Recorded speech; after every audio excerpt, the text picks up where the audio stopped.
जीवित हुई जाए। 8वें रोज उस पापी को इस दुनिया से पूरा पहुंचावे।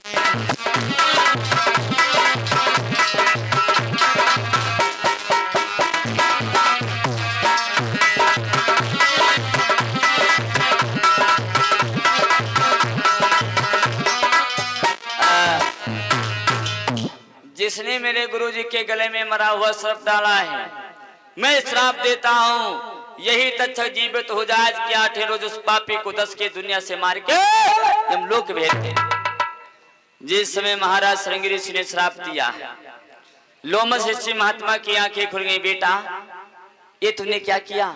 जिसको तूने तो श्राप दिया वो कोई ऐसा वैसा नहीं, बल्कि हस्तिनापुर के पांडव वंशी महाराज परीक्षित है, बड़ा सुंदर राजा है। उस समय उसके सर पे कलयुग का वास था, जो कुछ किया उसने कलयुग से करवाया।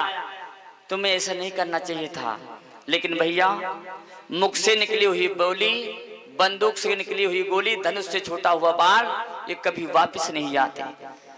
लोमस ऋषि ने जवाब दिया, बेटा तुम एक ब्रह्मचारी महात्मा हो, तुम्हारे वचन खाली नहीं जा सकता।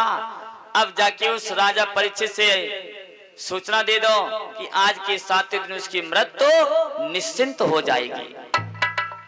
आज श्रृंगी ऋषि चले अपने गुरुदेव भगवान किया क्या मान के किसी कि बाबा चल दीने कि साधु चल दीने लैया गे की सीधा लगाई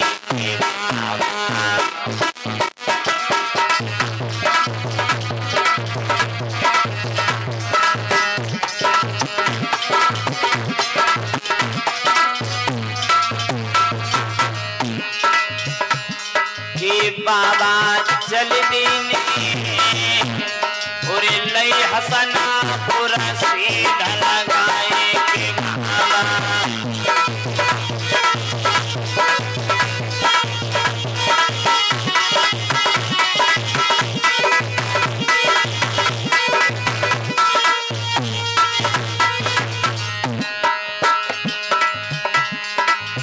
अपने मन में विचार लगाए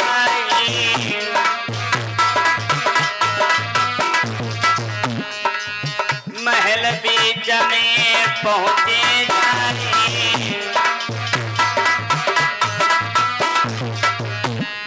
राजा से गिरा कहीं बाबा हस्तिनापुर गए आए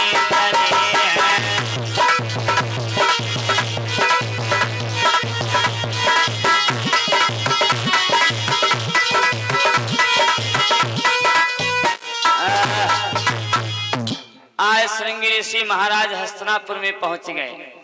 महाराज परीक्षित अपने जिस समय सर से सोने के मुकुट को उतारा तो ज्ञान पैदा हो गया। हे भगवान, मैंने एक ब्रह्मचारी महात्मा का जंगल में अपमान करके चलाया। महाराज परीक्षित लौटना ही चाहते से सर्प को उतारने के लिए, तब तक श्रृंगी ऋषि पहुंच गए। महाराज की जय हो। महाराज परीक्षित बोले, आइए संत भगवान की सियाना हुआ। श्रृंगी ऋषि ने जवाब दिया, महाराज जी क्षमा करना, मैं तुम्हारे सामने अपनी काली सूरत लेके आया हूँ, लेकिन मेरे द्वारा आपको श्राप लगा है। आज के 7वें दिन तुम्हें तक्षक सब 10 के मार देगा, आपकी मृत्यु हो जाएगी।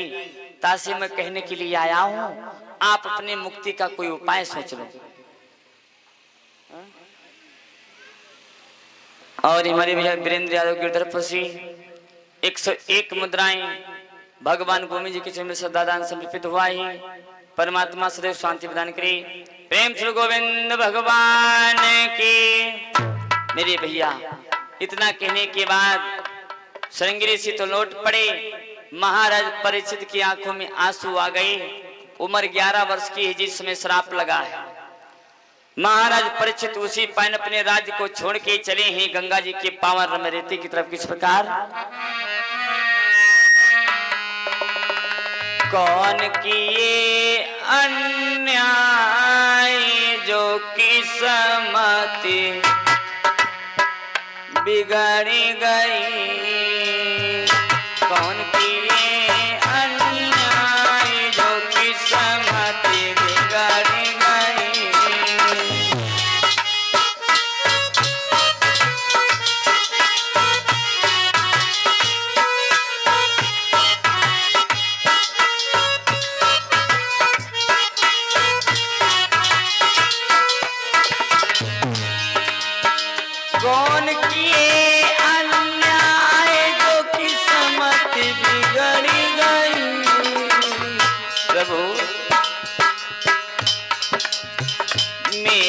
सुख जीवन की बगिया गुजर गई,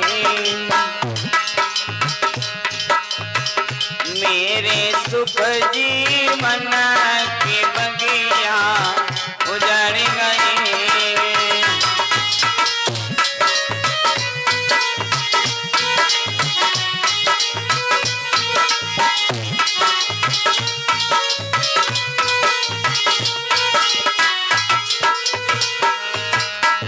भैया एक गलती के कारण महाराज परीक्षित को सोच हो गया और आज के सवाने में विशाल भैया अच्छी बात इंसान को बुरी लगती है, बुराई बात करो, गलत रास्ता बताओ, बड़ा प्रसन्न आदमी रहेगा।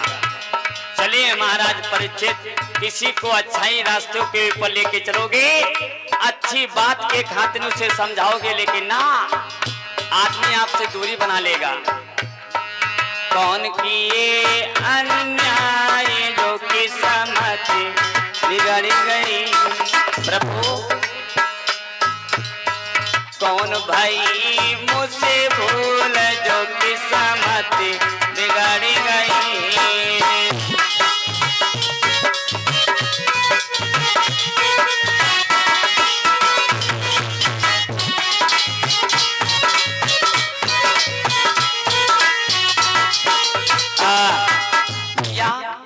महाराज परीक्षित को अपनी गलती पे बड़ा पश्चाताप हो रहा। अगर मैंने उस बाबा के गले में मरा हुआ सर्प नहीं डाला होता तो आज हो सकता मेरी जिंदगी के दिन पूरे नहीं होते।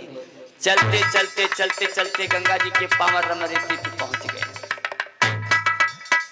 जिस समय महाराज परीक्षित गंगा जी के पावन रमरेती पे पहुंचे, वहां पे प्रमाण मिला है 88,000 ऋषियों का आगमन हुआ। वो 88,000 ऋषि कोई दाढ़ी जटा वाले नहीं थे। व्यास भगवान, पाराशर, वशिष्ठ, विश्वामित्र, जमदीन इत्यादि महात्माएं, बाकी सब महाराज परीक्षित की राया यानी प्रजा थी। ऐसा भागवत में प्रमाण लिखा। व्यास भगवान ने महाराज परीक्षित को समझाया, राजन ये जिंदगी मौत का जोड़ा है, जो आया है सो जाएगा। राजा रंग फकीर, कोई सिंहासन चढ़ चला, कोई बंद हो जाए जंजीर।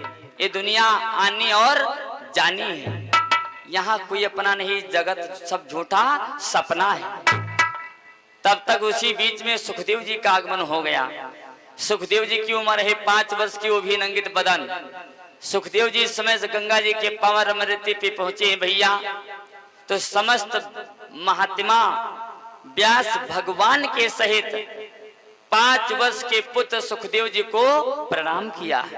महाराज परीक्षित को संदेह सनी शंका बन गई। भगवान सभी ने तो शीशों को नवाया, कोई बात नहीं, लेकिन महाराज परीक्षित सोच रहे हैं कि व्यास भगवान के पुत्र सुखदेव जी हैं, बाप ने अपने लड़का को शीश क्यों नवाया। आगे बढ़े वशिष्ठ जी बोले, राजन इसमें शंका मत करो, व्यास भगवान ने अपने बेटा को शीश नहीं नवाया है, व्यास भगवान ने अपने बेटा के ज्ञान को शीश नवाया है, क्योंकि वेद व्यास भगवान से कई गुना अधिक सुखदेव जी ज्ञान में आगे हैं। क्यों?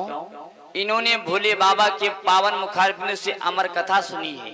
अगर आप भी इनके शरण में चले जाओ तो आपका भी कल्याण हो जाएगा।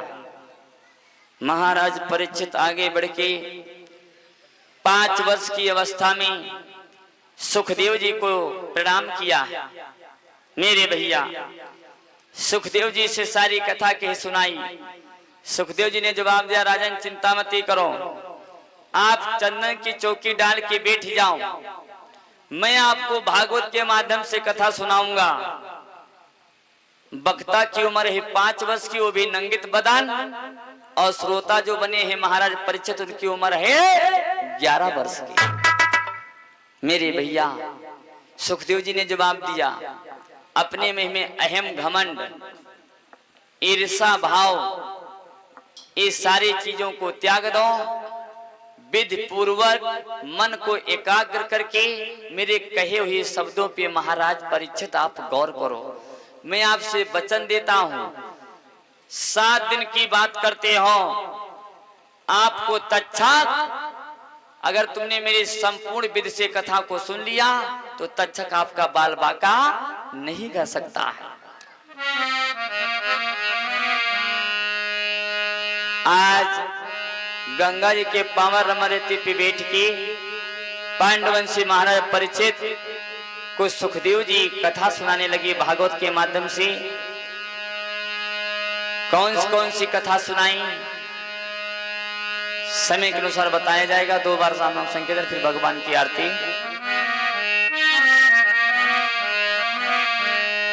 कान्हा बरसाने में आए जइयो, बुलाए गई राधा प्यारी कन्हैया। बरसाने में आए जइयो, बुलाए गई राधा प्यारी कन्हैया।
प्रेम श्री गोविंद भगवान की, प्रेम श्री भागवत भगवान की।